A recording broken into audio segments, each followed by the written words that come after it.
The whole world is paying tribute to a man who signed the Oslo Accords, was a three-time prime minister and president, and a statesman who was truly the last of his generation.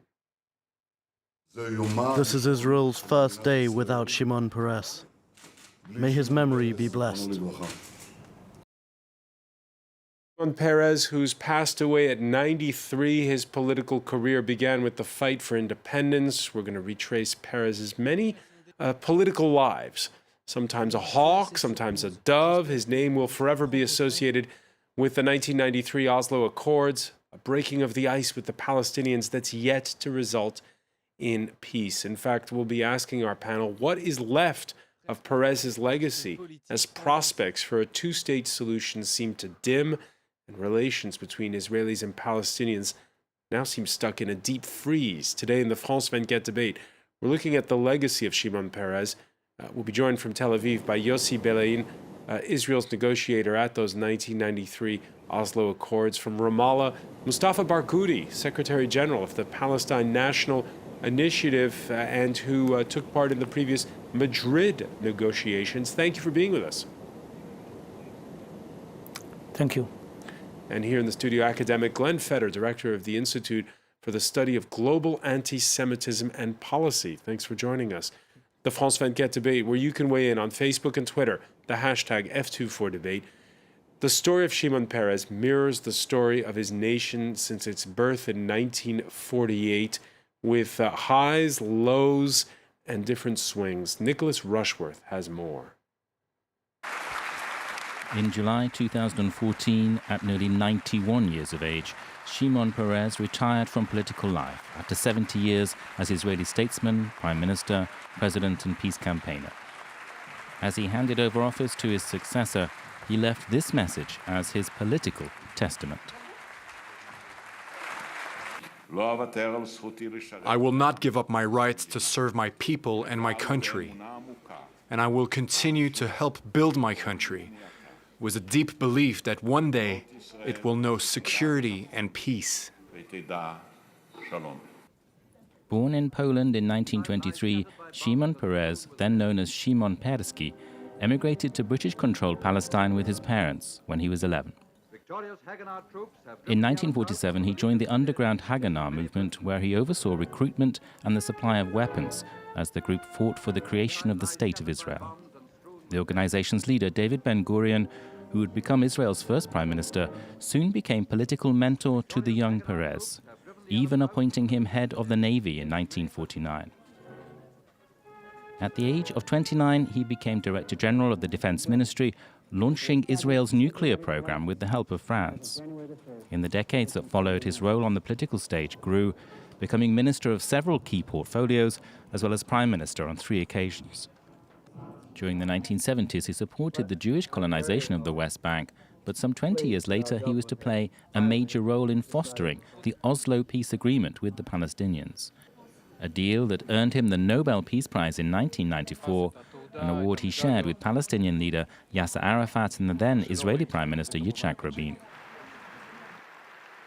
But 10 years later, the peace process was stalling, and on his 80th birthday, surrounded by Bill Clinton, Mikhail Gorbachev, and Israel's Prime Minister Ariel Sharon, he made a fresh appeal for peace.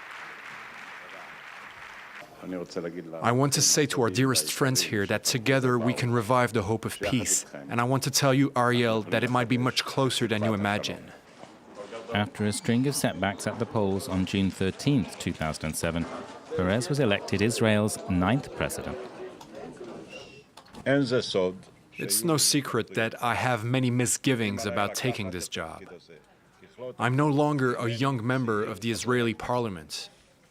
I have already carried out all the key jobs of government and known some failures, but also a good share of successes, which I hope have been a positive contribution to the well-being and security of the state.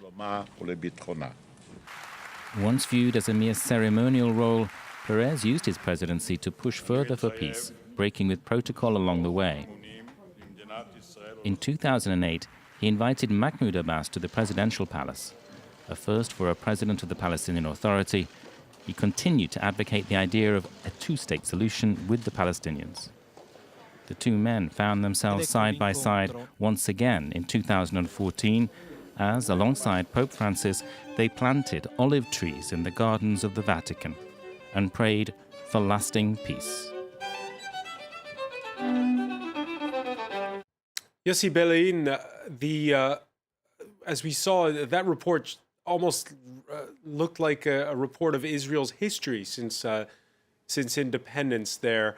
And I want to ask you, because your relationship with Shimon Peres goes way back. You were his cabinet secretary as far back as 1984.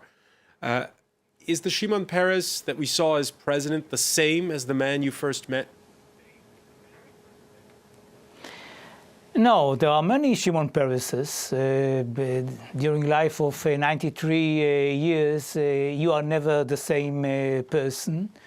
And I think that he matured through the different functions that he fulfilled, and eventually became the symbol for peace, for security, for a good relationship between Israel and our neighbors, and understanding that the national interest of Israel is to develop the good relations in our neighborhood rather than the other way around. What kind of a boss? What kind of a boss was he? Point, what kind of a boss was he when you first worked for him? He was a boss that never raised his voice and never expressed his dissatisfaction, even if he was frustrated. It was not easy, by the way. Sometimes you prefer to be told exactly what went wrong if your boss thinks that something went wrong. It was difficult with him. Sometimes I could know from the secretaries at the office that he was not too happy about an interview that I gave or an idea that I expressed about the PLO when he was still against talking to the PLO or something like that. But he was in many ways indirect. All right, before we ask about the Oslo Accords, before we ask about that whole period, let me first turn to you, Mustafa Barghouti. What's the moment you'll remember from the life of Shimon Peres?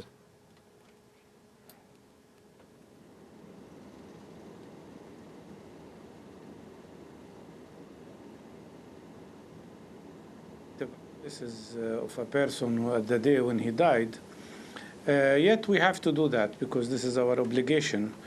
I think to a large extent, Mr. Peres was a controversial figure.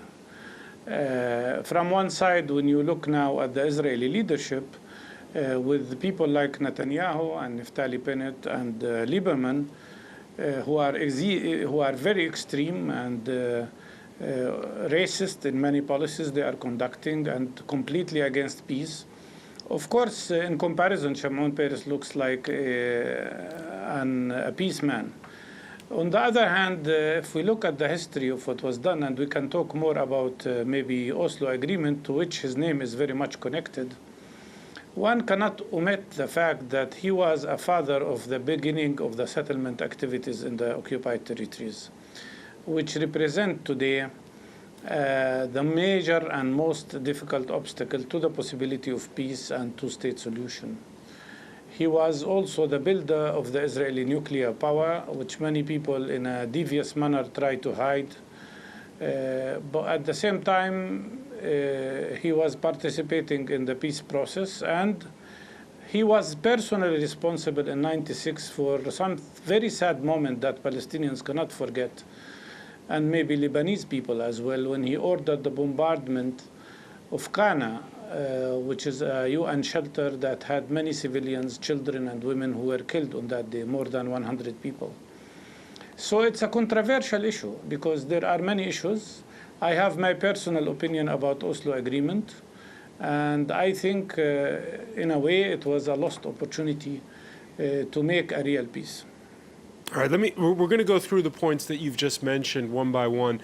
Let's start with the armament of Israel, really. In the 1950s, he was Director General of Israel's Defense Ministry. Peres, the one to strengthen the arms trade.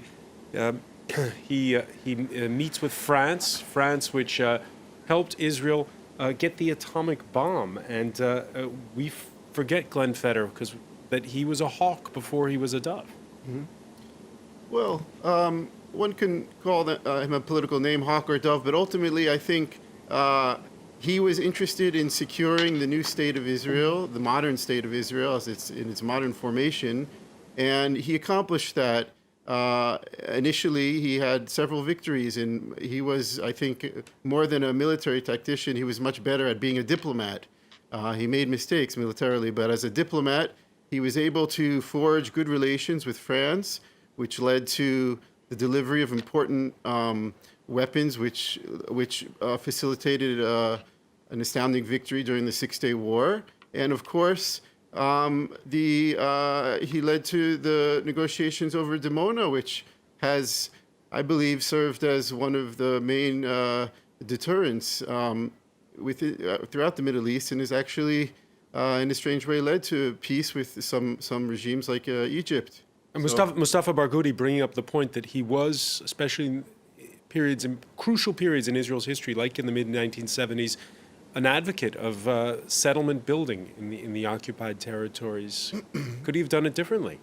I think he did do it differently right after Oslo. He quickly changed course once he realized that wasn't the right path.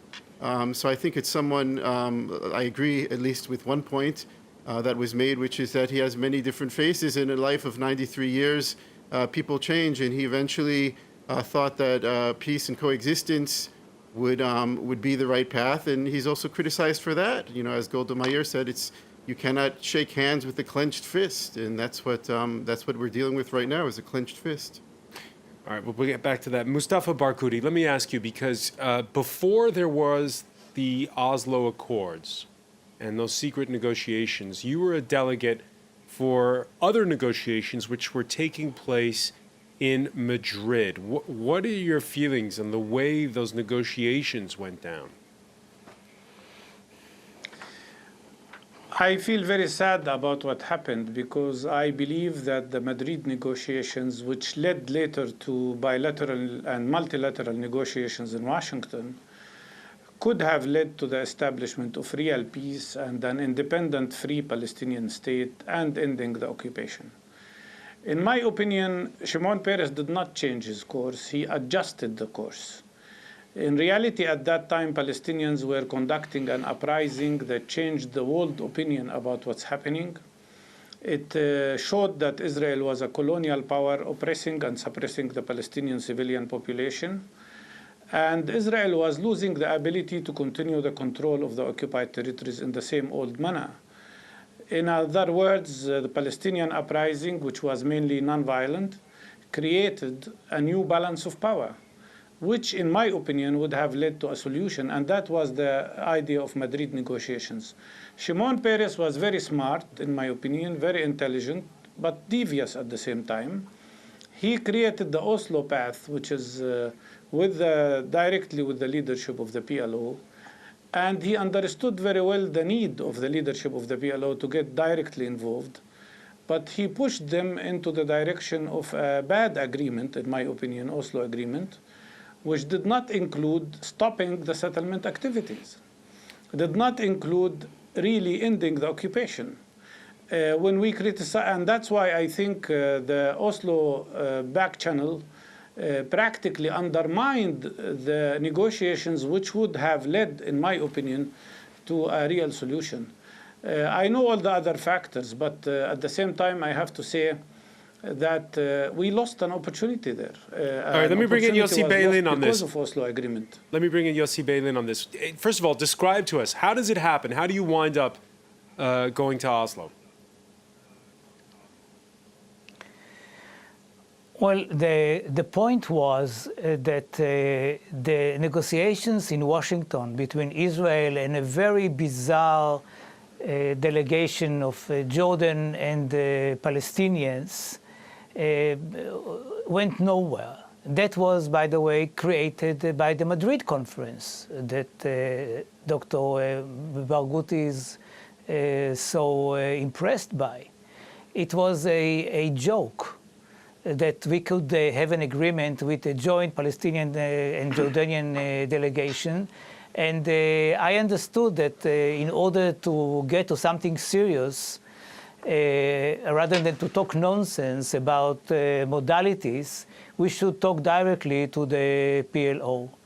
I was the person who pushed for changing the Israeli law, which prohibited us to talk directly to the PLO. And immediately, one day after the Israeli Knesset changed the law, we began our talks with the PLO people, with Abu Ala, Ahmed Kurea, and his colleagues.